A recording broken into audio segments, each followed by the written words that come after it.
Welcome, everyone, to another broadcast of The Soul of the Everyman on the ArtistFirst Radio Network.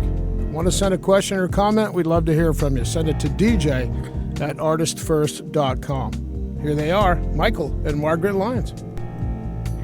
And thank you very much, Z-Man. And I think it was your turn. Well, in this conversation that we've been having for well over 18 months now, it's definitely your turn. Oh, all right. All right. Well, welcome to the Soul of the Everyman. I'm one of your hosts, Margaret. And I'm the other one. M. And tonight will be... The topic of conversation is conversation. Indeed. And tonight we want to just discuss how conversations are key to every relationship that you've ever had. Yeah, I mean, at the end of the day, it's kind of how we started this whole thing. If we look back a year and a half ago or so, and actually if we look back about a decade or so or more, the impetus of all this, folks, all this wonderful, scintillating conversation that you're listening to that the two of us have, and the impetus of it was that we had at one point had the store. We had a rock and gem store. Margaret had a rock and gem store, and people would come into the store and they would sit there and browse around and look at things, and we would always be helping or talking with, let's say, one or two or three people, and everyone else in the store would be just doing whatever they're doing. And every time we would start a conversation with somebody or amongst ourselves, it was almost palpable. You would have this kind of like big ear on everyone kind of coming up to listen to that conversation. Yeah, it was almost like a cartoon where suddenly the whole body became an ear. And it was rather interesting because people were interjecting into the conversation as well. I mean, it wasn't private conversation. It was just back and forth sharing. And it was wonderful, actually, because we got to meet so many different types of people. Yeah, that it was jaw-dropping. Some of them were jaw-dropping. But in fact, if we kind of distilled it down and thought about it, what it really was is that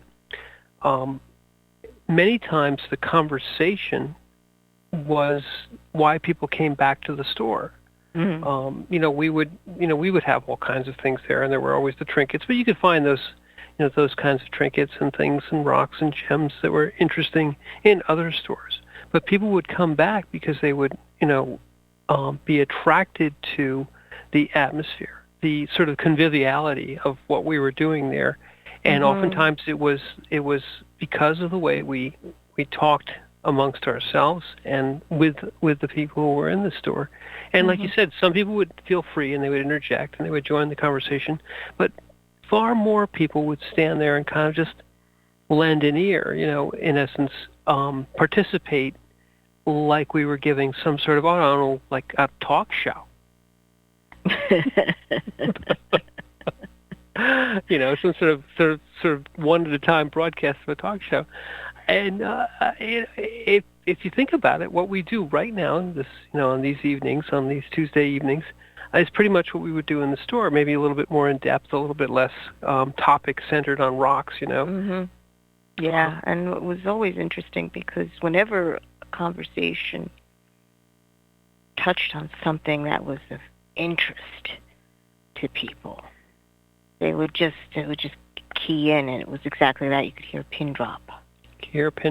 And because you met so many different and outrageous people, I still remember where we had been located, there were a number of other shops. It was an outdoor mall. And we would always wind up with some of the husbands, because there were a couple of shoe stores there. And so they came into the rock shop because they didn't want to go shoe shopping with their wives or girlfriends. No, I would never do that. And you inevitably would get someone who basically knew that you were behind, you were the cashier, you were behind the desk, and they knew that you couldn't run away. A captive audience. Pretty much. But you also have a store full of people. Right. So you're trying to balance everything. And the inevitable question is, if you have any questions about the rocks or anything else, just feel free to ask. And I get these two wise guys come in. And he's like, yeah, I have a question. And I'm like, oh boy, here it comes. How come women like shoes so much? Wait a minute, I have that question too.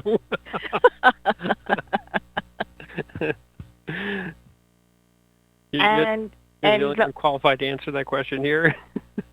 Well, the store went very silent because they knew that this woman is being accosted by these two guys who think that this is probably very funny.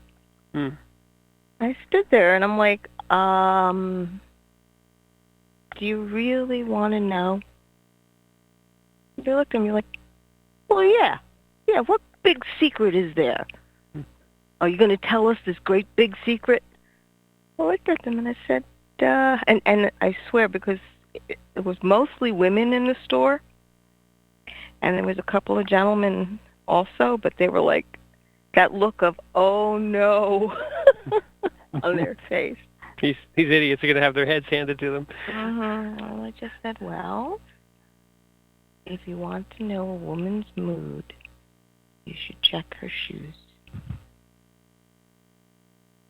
And their jaws dropped. I mean, they're standing there going, well, and it was, you could see that the thoughts like rotating in their heads, ping-ponging between their ears.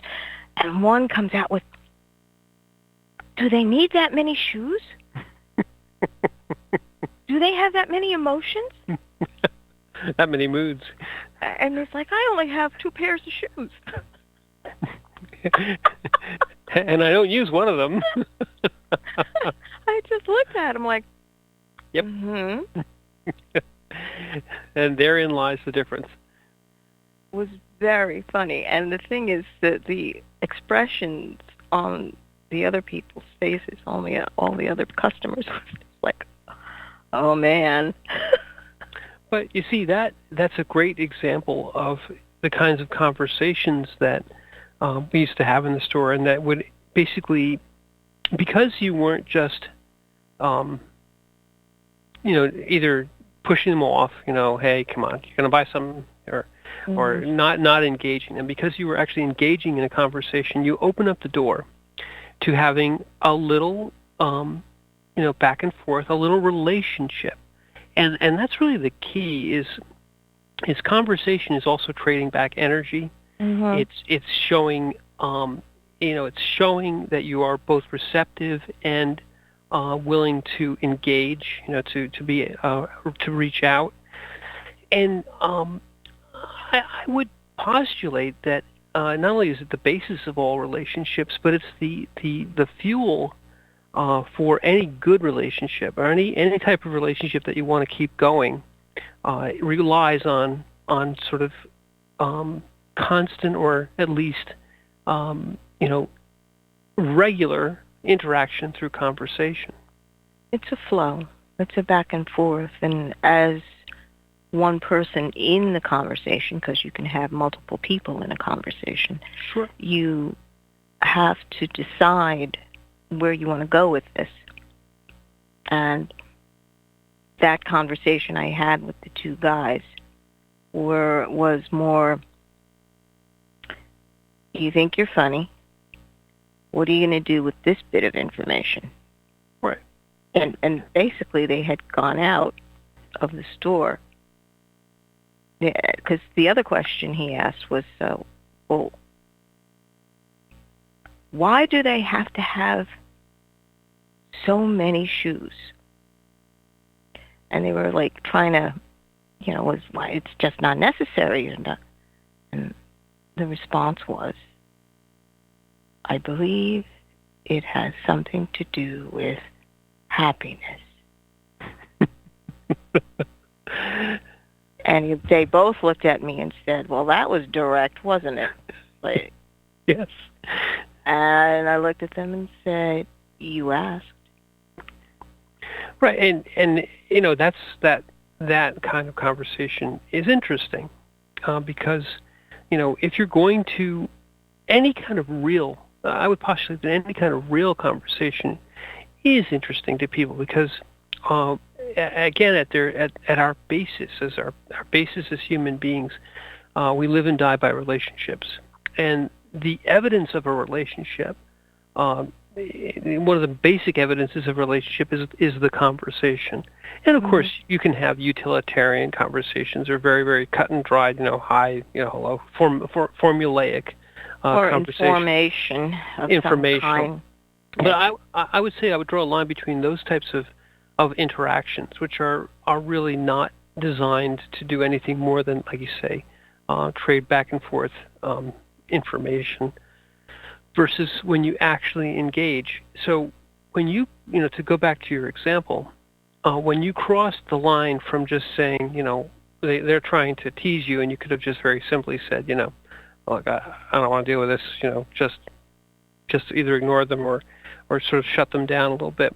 Instead, you decided to both, react as well as change the ground. And the thing about a good conversation is you should be able to see the energy and the ground moving and changing between the two people. Mm-hmm. A good conversation is like a game, which you're playing with that other person or that group of people. When you have a whole bunch of people and there's a lively conversation, a lively exchange of ideas, people are teasing each other, they're laughing, they're talking about real things, they're discussing their problems, they're talking about their day. It's not something that is static, nor is it necessarily it's not something which is just a recitation of facts. It's an extension of who you are, and a touching back and forth amongst the various people in the conversation, can be one or many, and you modify what you're going to say next based on what you've heard, and similarly, and you're doing one thing which is very, very important for a conversation. You are also listening to the other person. Yes. Listening is a key part that most people just don't really embrace. Yes. There's a lot of people who think conversation is a monologue where I speak until you just sit there, watch my lips move, and then I'm only waiting for your lips to stop moving so I can say something. Right. It's like, I'm going to just continue on my, it's usually a harangue of some kind. And they just want to go on, and you could just be like the chair in the room. It just doesn't matter. Right. So that's really not a conversation. I mean, at that point, you might as well just have a mirror so to talk to the image that's there. Right. Or I don't want to throw aspersions, but many people just they just don't have the ability to have a real conversation. All they really have is the ability to say what is on their mind, and then just ignore whatever else is going on until they get another opportunity to say what is on their mind. Yeah, they're waiting for a breath from the other person so that they can say something else. Yeah, and it's kind of a lonely existence. Because all you're doing is thinking about what you're thinking, and no one else can contribute And those types of conversations aren't the ones that you want to listen to. Right. Right. We've all been through that one, where someone is going on and on about something. It's usually complaints or relating a story or what I did for my vacation. Here are my slides. Those. That's not a conversation. It's just let me. Go ahead. No, that's let me show you what I've done and how well we've done it, and isn't this wonderful? And maybe we won't digress now, but you see a lot of social media that's like that. It's this one-sided sort of, it's sort of this harangue in multiple parts, where in essence every new thing that is either typed or posted, it's just another, without listening to anything that's coming back, just another prosecution of my conversation. A lot of venting. Well, when people are upset, sometimes the emotion is what comes through. So that's why I say venting. Well, exactly. And what we were basically trying to say is that when you're in a conversation, when you're in any kind of interaction, the key is both the ability to accept that emotion from someone, and maybe even turn it around and put a little bit more of the spin or the emotion back, to them. Again, it's trading the information or trading the conversation back and forth. The key that I think makes a conversation interesting and almost always engages people who are either present or involved in the conversation itself, is that you're open. Right. When you have a harangue, when you have a social media, when you have kind of a bully pulpit where you're just kind of gabbling on and gabbling on, I think it disengages people unless they're really somehow keyed into what you're talking about. It's very easy for them to just wander off and find something else which is more conducive or more entertaining. But if you pick anybody off the street, and actually literally, because when you're in the store, what are you getting? Pretty much anybody off the street. And you make it a little bit about them, a little bit about you. You become a human being to each other, and you realize that you're able to talk and interact. And it's very interesting. This happens a lot with your conversations. I'll just put you on the spot, because your conversations with people start off at a level where it's like casual. Hi, how you doing?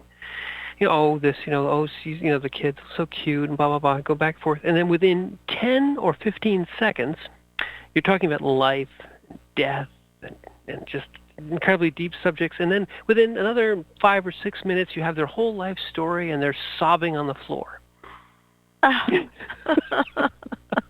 Because you have an incredible facility, an incredible talent for engaging people and then giving them the security to go a little further. In other words, part of the art of conversation is allowing people to feel safe in the conversation, to allow them to feel that they can share a little bit more of themselves with whom they're talking to, because they are being listened to, they're being heard.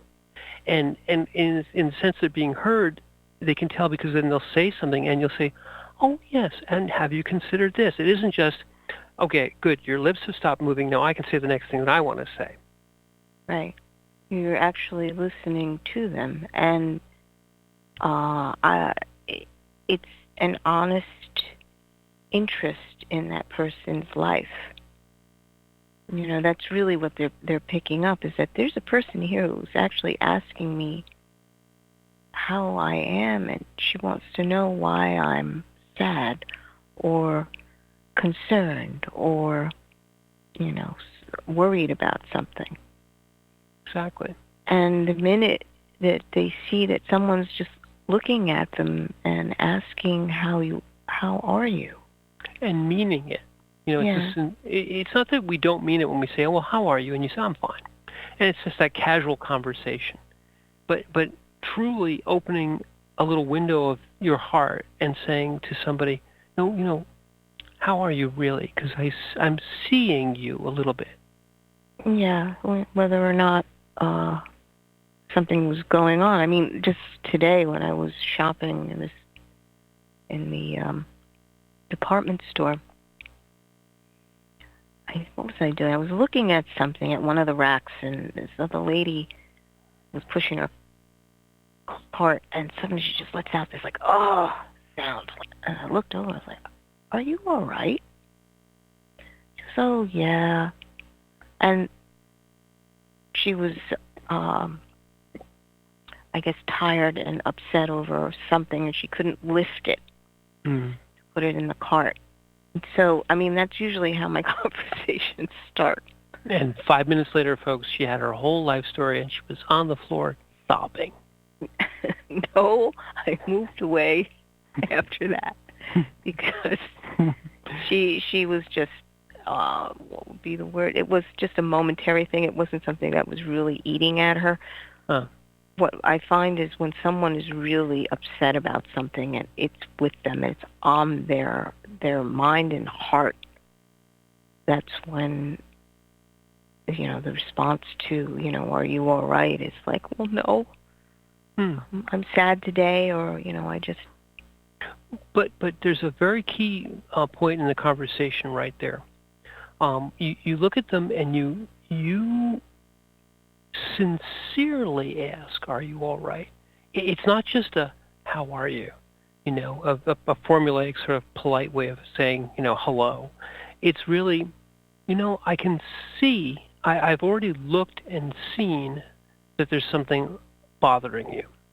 And now I'm gonna open myself a little bit and say, and take that risk, because it's always a risk beginning a conversation. You never know if you're going to be rejected, or, you open up and you give that little risk and you give them the opportunity. How are you really?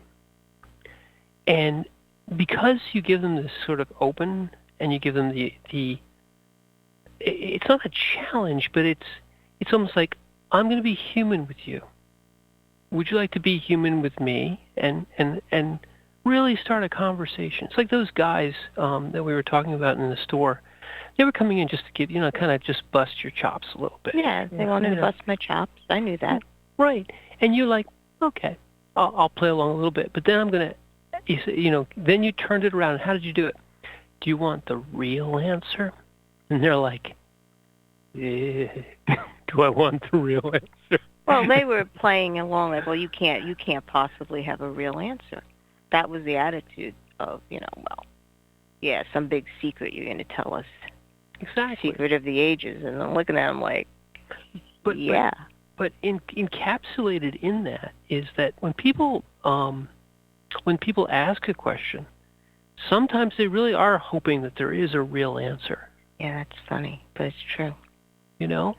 And then when you say, well, what is the meaning of life? And you mean, well, no one really knows the meaning of life. I'm just going to ask this as a jokey, stupid question. And somebody says, do you want to know the meaning of life? And you're like, yeah. No, really, don't really want to know. But that's a way of engaging and changing the ground of the conversation. You change from a casual, cocktail party conversation, or a conversation that you're having just in the store about, whatever, to the next level. I'm going to open myself. I'm going to be human with you. And I am going to be present with you in this moment. Exactly. And there's no fear. And it's basically, it doesn't matter what you say to me, because, I'm here in this moment with you. But it doesn't mean that I won't be listening, because I will listen to what you say. Well, and that's, I think, part of it as well, is when you open that, give the opportunity, what you're really saying to them is, I'm actually going to listen to you. That's kind of the trust thing. I'm going to say, so, oh yeah, would you like to know the answer? Or, oh yeah, I really heard what you just said, and I'm opening myself to hear more. I'm going to see you. I'm going to listen to you. and it is, and then from there, you get. Remember our previous show, a couple shows back, we said the struggle is real. Mm. Well, because when you open the door to the conversation, you find out that the struggle is real. That someone actually wants to hear about what I'm going through, whatever little piece of it is, and that's where that conversation goes from casual, hi, how you doing, polite, to I'm a human being, you're a human being, let's talk, to, like I said, they get to be sobbing on the floor. I have to pick them up. We have to dry them off. We have to dab their tears away. It's just terrible.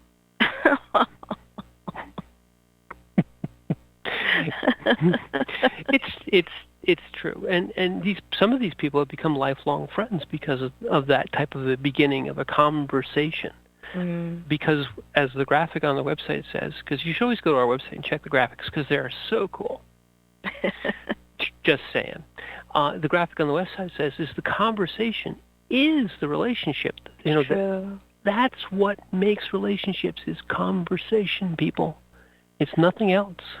And it's interesting. It's true because you start off that way, and I had always said to people, listen, I'm not really good with names. I don't remember names, but I remember your stories, your energy, and I can recall every detail that they've ever told me. I just, the name isn't always sticking, but the resolution and the communication and the sharing of that moment always resonates. And that's something that I can recall. And it sets up that relationship immediately because you have shared your heart. They've shared their heart with you, and you didn't stand there and laugh at them or judge them or any of it. You just went, oh, yes. It's very accepting. That's real. It's real. And I think that's the core of it. When you're able to stand there and say, for another person, that is real. And that's what we all should be doing for each other. Yeah, and that in the realness of it, like we were saying earlier in the hour, the realness of it is what attracts other people to listen. Because if you're having this sort of private conversation in a public space, people will listen, and it almost doesn't matter. It's like you'll start to have this conversation, and it'll kind of range into topics which people don't normally bring up, problems they're having with their kids, diseases, problems their problems are a little bit on display. But because it's a human sharing, like we all have problems. This isn't like you have problems and all the rest of us are wonderful. And well, yeah, but that's the isolation. And then you'll have all those ears coming out. They're not going to jump in and necessarily try to interject necessarily into the conversation because they can tell it's a sort of private conversation. But the feeling of I know what they're talking about because that's me too. That's obvious and evident. And it doesn't have to be so darn deep, but it's so real, as you were saying, so real that it attracts attention. And the sort of the phoniness of the current of much of the current conversation in social media and in the ways that people communicate these tweets and toots and boops and beeps, the phoniness of that is what pushes people away. What actually creates more isolation than it does relationship. Yes, because it's not really looking for relationship. So you wonder, like any tool, social media is a tool. And whether or not you have real conversations is up to the person, but it's become more of an image thing. This is the face I want to present. And that's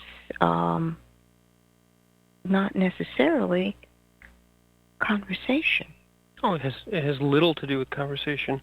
It has to do with being basically phony. It's sort of a phony conversation. Pretend conversation. Well, yes, but it's also pretension. It's a conversation which is, I want to convince you that my excrement has no odor whatsoever. None. And that yours, on the other hand, is, this vile stuff that no one wants to talk about.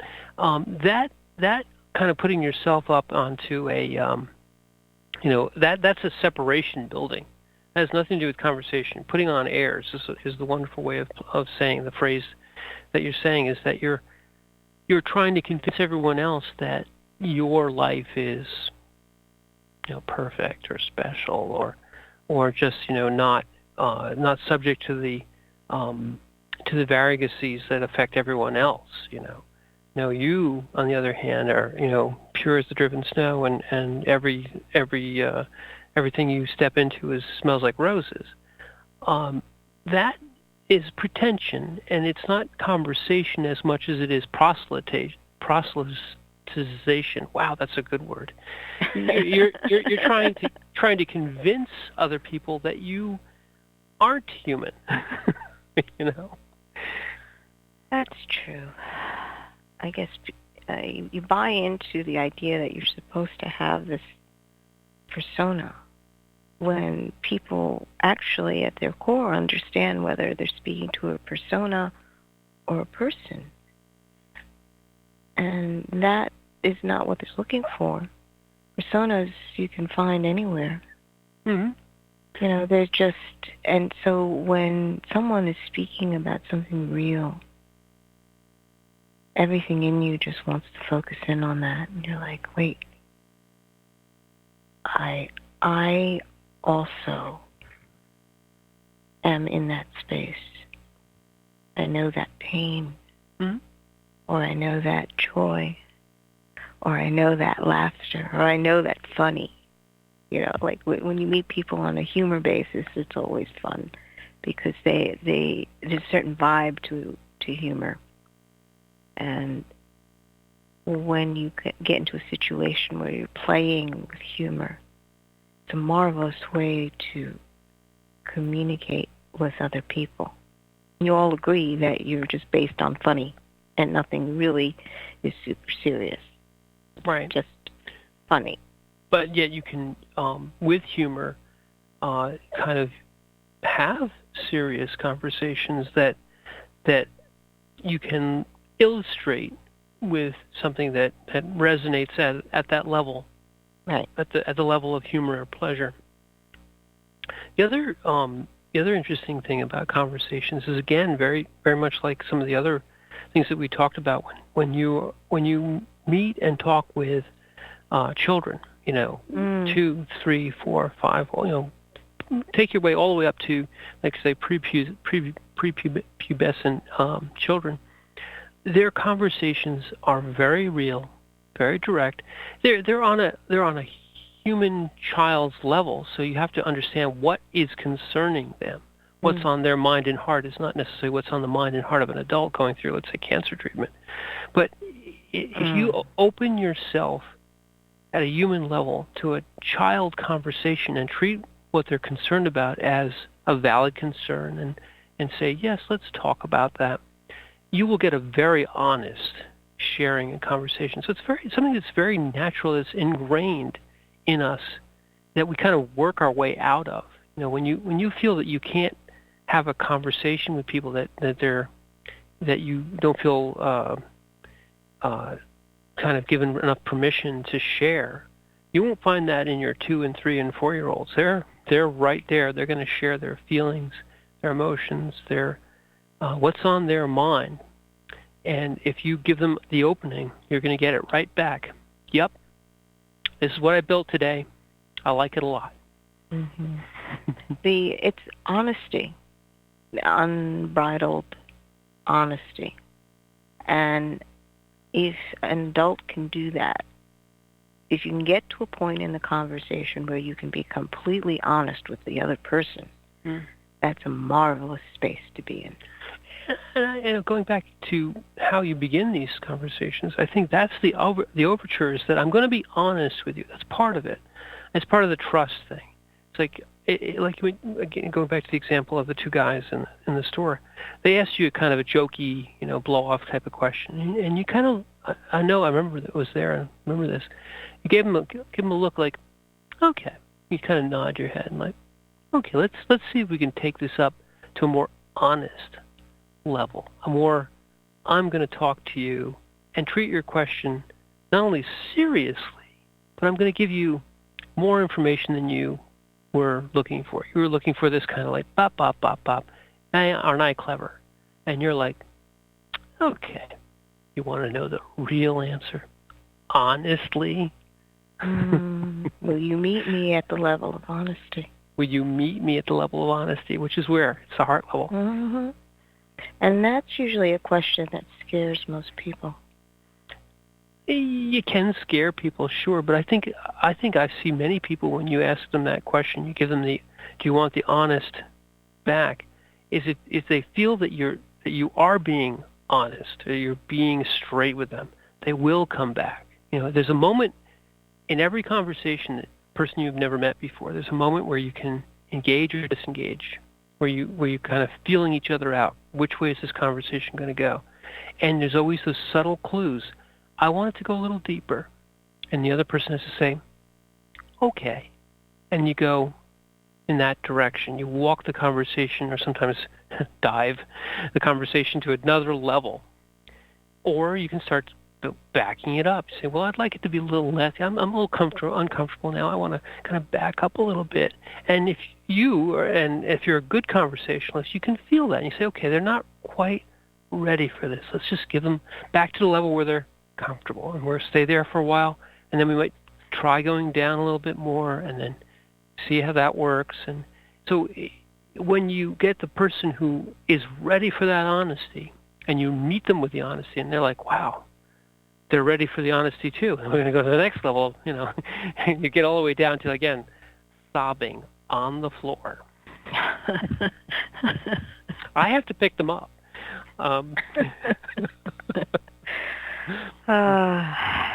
It's true, folks. Yep. But the point is that and you mentioned this earlier, is that these folks have this conversation with you, and then decades later, they'll see you in, passing by. They'll remember my name, and I'm like, they'll call.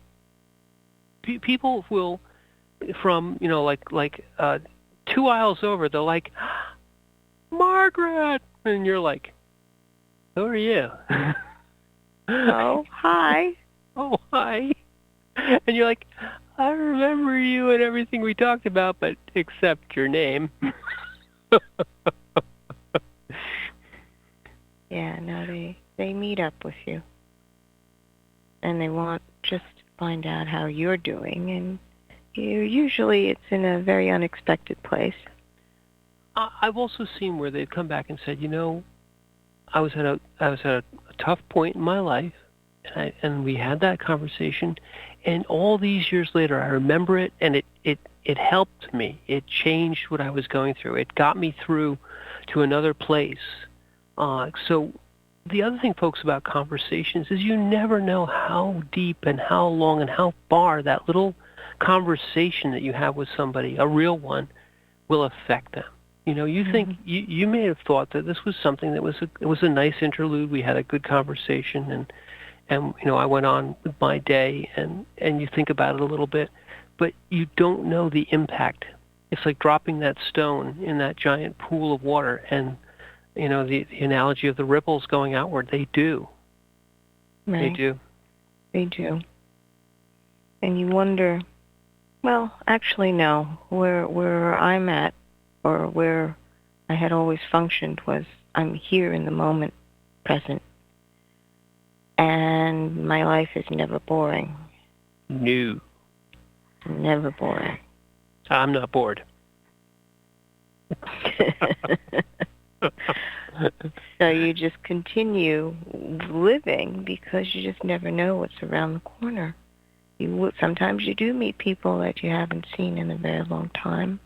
Yep. And usually you wind up encountering other people, new people. Yes.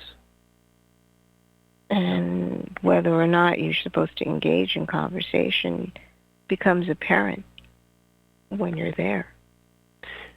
And and that comes down to, again, the definition of the relationship that you have with this person is in many ways defined by the level of conversation that you'll have with them.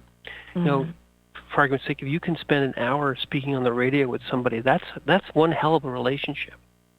It is indeed.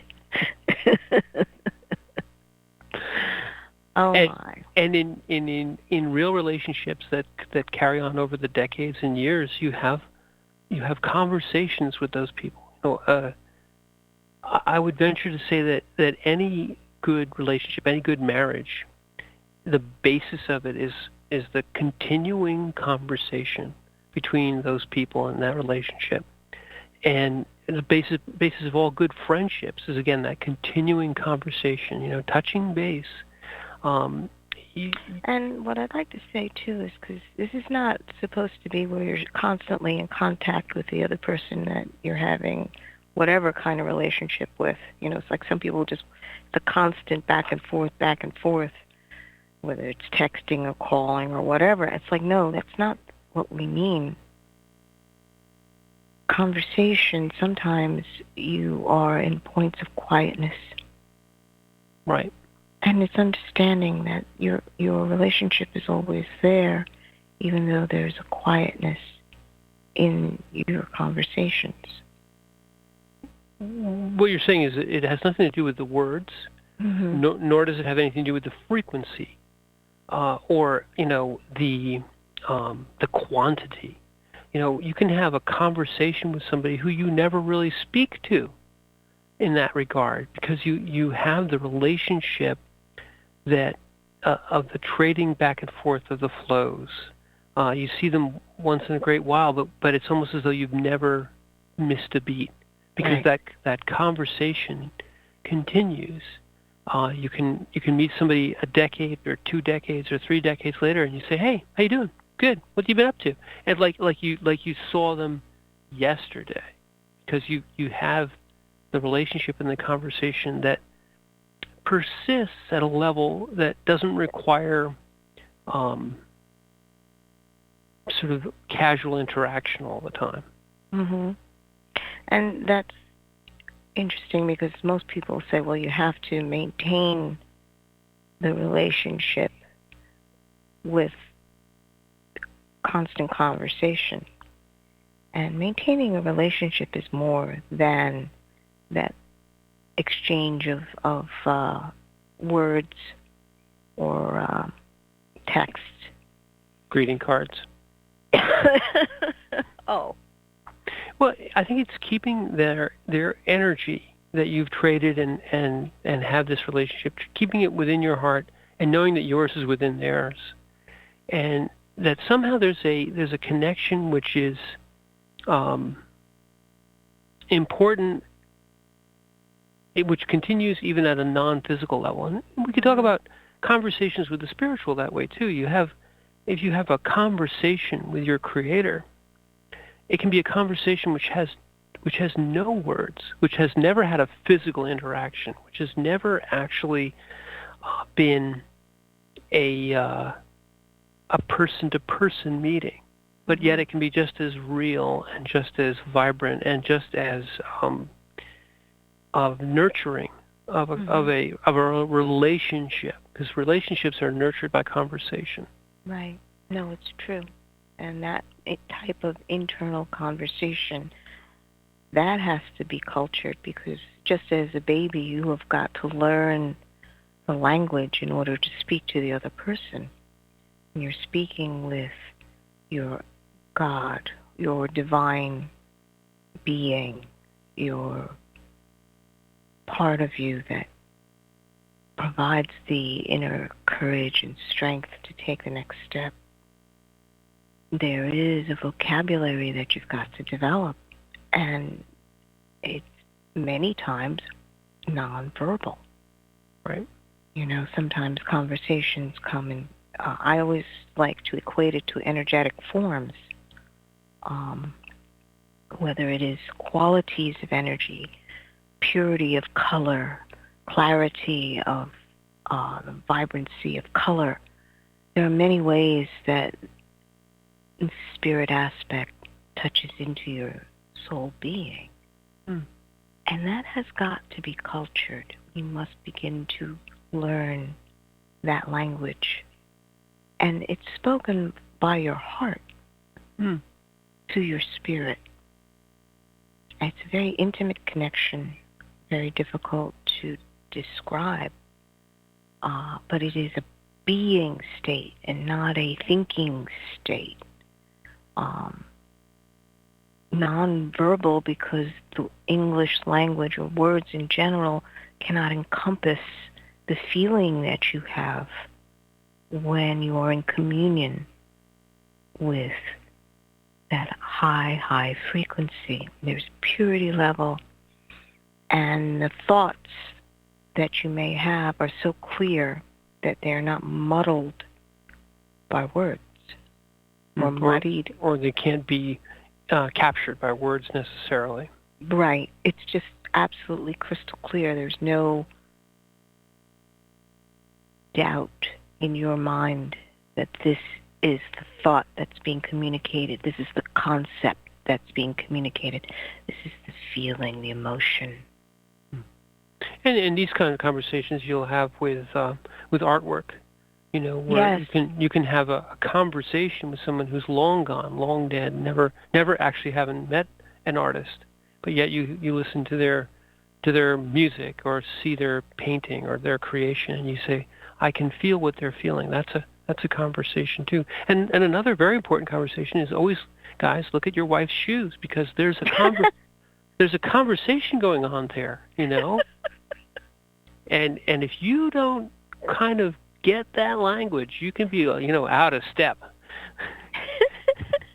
This is not a hiking boots kind of day. This is a high heels kind of day. Okay, so these are very important parts of a conversation.